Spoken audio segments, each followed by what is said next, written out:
नमस्कार दोस्तों, welcome to ऑसे astrology. मैं नीतू सिंह। दोस्तों, मुझसे जुड़ने के लिए चैनल को सब्सक्राइब करें जिससे कि वीडियो की अपडेट आप सभी लोगों तक पहुंचती रहे।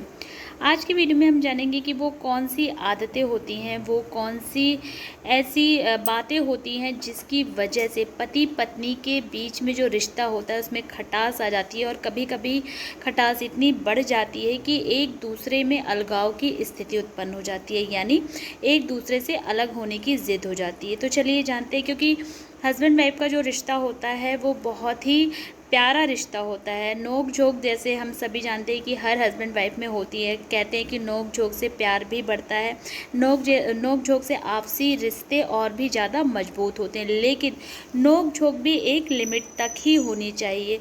ऐसी कौन सी आदतें हस्बैंड वाइफ के बीच में होती है जो इनके बहुत अच्छे रिश्ते में भी दरार आ जाती है। तो सबसे पहला कभी भी हस्बैंड वाइफ, मैं हस्बैंड के लिए भी बोलूँगी और वाइफ के लिए भी बोलूँगी कि आपस के रिश्ते में अपने घर वालों को ना घसीटें। जैसे हस्बैंड होते हैं, तेरे घर वाले ऐसे, तेरी माँ ऐसी, तेरे पिताजी ऐसे, तेरी बहन ऐसी, तेरा भाई ऐसा। तो और जब हस्बैंड बोलेगा तो जाहिर सी बात है कि बीवी के भी मुँह से कुछ ना कुछ बातें निकलेंगी ही निकलेंगी।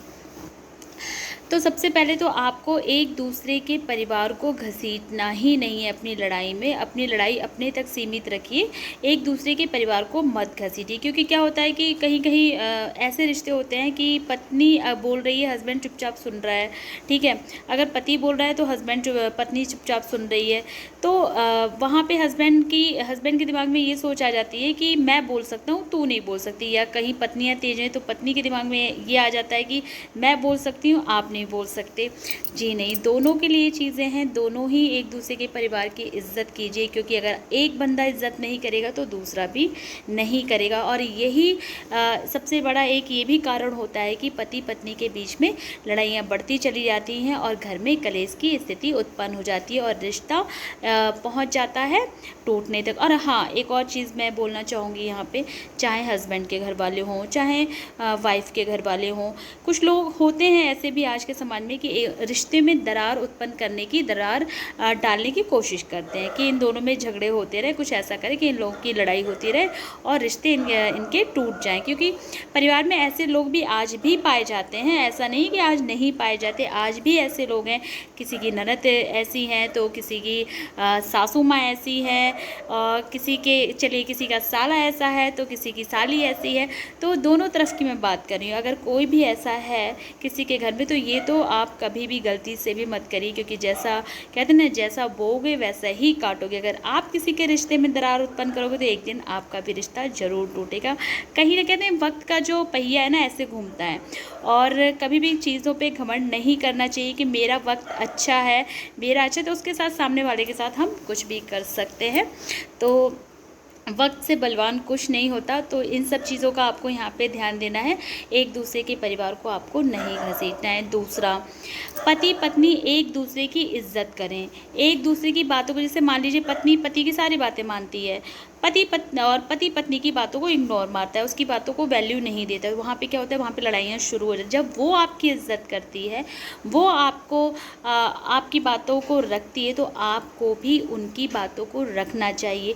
दोनों का बराबर का भागीदार, दोनों ही बराबरी के रिश्ते। ये नहीं कि पत्नी है वो औरत है तो वो नीची है, आप पति हो तो आप ऊँचे हैं, ऐसा कुछ नहीं है। आज का समाज बराबरी का है। आप उसकी बात को इग्नोर मत कीजिए, वो आपकी बातों को इग्नोर नहीं करेगी। क्योंकि आज के समाज में मुझे नहीं लगता कोई बर्दाश्त करने वाला है, ना लड़का ना लड़की। जब आप नहीं बर्दाश्त कर सकते तो वो कैसे बर्दाश्त कर। इसलिए इस समझदारी से यहाँ पे चीज़ें आपको हैंडल करनी होती हैं। क्योंकि आप अगर उसको इज्जत दोगे तो जाहिर सी बात है वो भी आपको रिटर्न में इज्जत ही देगी। ठीक है, इंसान एक बार बर्दाश्त कर देता है, 2 बार, लेकिन बार बार नहीं। और पत्नी के लिए भी यही सेम चीज़ है कि पत्नी भी पति की बातों को इग्नोर ना मारे, उसको इज्जत दे। क्योंकि आप इज्जत करेंगी तो जाहिर सी बात है आपका पति भी आपकी इज्जत करेगा। दूसरी, रिश्ते में थोड़ा सा स्पेस बहुत ज़रूरी, एकदम सर पे चढ़ के नहीं रहना चाहिए। क्या फ़ोन चेक करना, ये करना, वो करना, कहाँ जा रहे हो, क्या कर रहे हो। सेम चीज़ पति को भी पत्नी के पीछे फ़ोन चेक करना, तुम मुझसे पूछ के सब कुछ करो, सारी चीज़ें बहुत होता है किसी किसी में कि एक दूसरे पे पूरी बुरी तरह नज़र रखना। ठीक है, जहाँ पे आपको लगता है कि रिश्ते कोई ख़राब करने की कोशिश कर रहा है या कुछ गड़बड़ चल रही है, तो आप नज़र रख सकते हैं, वो जायज़ है। लेकिन एकदम से एकदम पीछे पड़ जाओ तो वहाँ पे क्या होता है, इंसान झूठ बोलना शुरू करता है, वहाँ पे कटना शुरू करता है, वहाँ पे कि अगर मैं कुछ बता दूंगा तो घर में कलेश होगा, अगर मैं कुछ कर दूंगा तो घर में लड़ाइयाँ होंगी। तो उस चीज़ से आप ये मत सोचिए कि इंसान और ज़्यादा सुधर रहा है, नहीं, इंसान और ज़्यादा बिगड़ रहा है। तो रिश्तों में स्पेस की बहुत ज़रूरत है। एक दूसरे पे भरोसा रखिए, एक दूसरे पे विश्वास रखिए। ये है तीसरा कारण।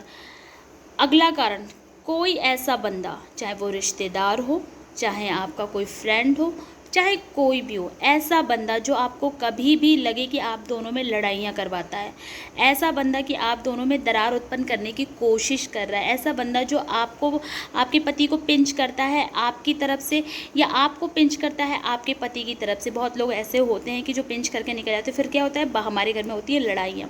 अगर आपके घर में भी आपके साथ भी ऐसा हो रहा है तो वैसे लोगों को मुँह पे डायरेक्ट बोलिए, ठीक है। एक बार का झगड़ा होगा, अच्छे से होगा, लेकिन डायरेक्ट बोलिए कि अगर आपके पति पत्नी के बीच में अगर कोई कलेश करवाने की कोशिश कर रहा है, तो पहली बात तो यहाँ तो पति और पत्नी दोनों को बुद्धि होनी चाहिए कि किसी तीसरे की वजह से अपने घर में कलेश, अपने घर में लड़ाई नहीं करनी चाहिए, क्योंकि ये उसी घर में होता है जो इंसान दूसरों की सुनता है। तो वहाँ पे अगर आपके साथ पति ऐसा बिहेव करता है, किसी दूसरे के कहने पे आपको सुनाता है या कुछ करता है, तो आप पति को बैठा के समझाइए, एक बार समझाइए, 2 बार समझाइए, 3 बार समझाइए।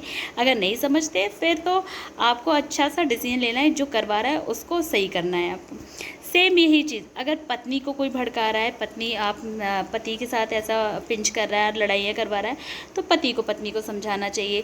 1-2 बार समझाया, 2-3 बार समझाया, नहीं समझ में आया तो जो करवा रहा है सीधे उससे बात करिए।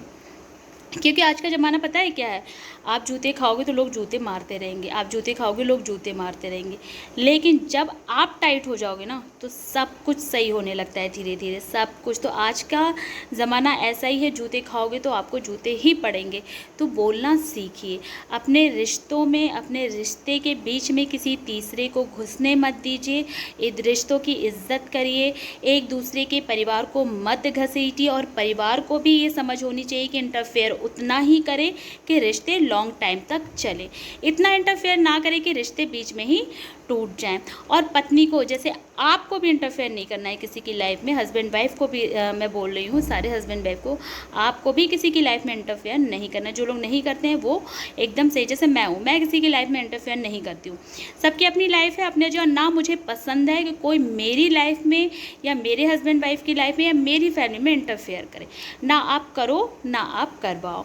तो ये छोटी छोटी सी चीज़ें होती हैं जो हस्बैंड वाइफ में लड़ाइयाँ करवाती है। इस चीज़ का आपको ध्यान देना है, एक दूसरे का सम्मान करना है, एक दूसरे की फैमिली का सम्मान करना है, ऐसे लोगों को दूर करना है जो आपके बीच में लड़ाइयाँ करवाते हैं, जो आपके बीच में मिसअंडरस्टैंडिंग पैदा करते हैं, जो आपके पति को चढ़ाते हैं या आपकी पत्नी को चढ़ाते हैं। ऐसे लोगों को तो मक्खी की तरह निकाल फेंकिए, क्योंकि ये लोग, इन लोगों की फितरत ही ये होती है और ये यही करते आएंगे। क्योंकि ये लोग कहते हैं ना, जिसकी जो आदत होती है वो कभी सुधर ही नहीं सकती।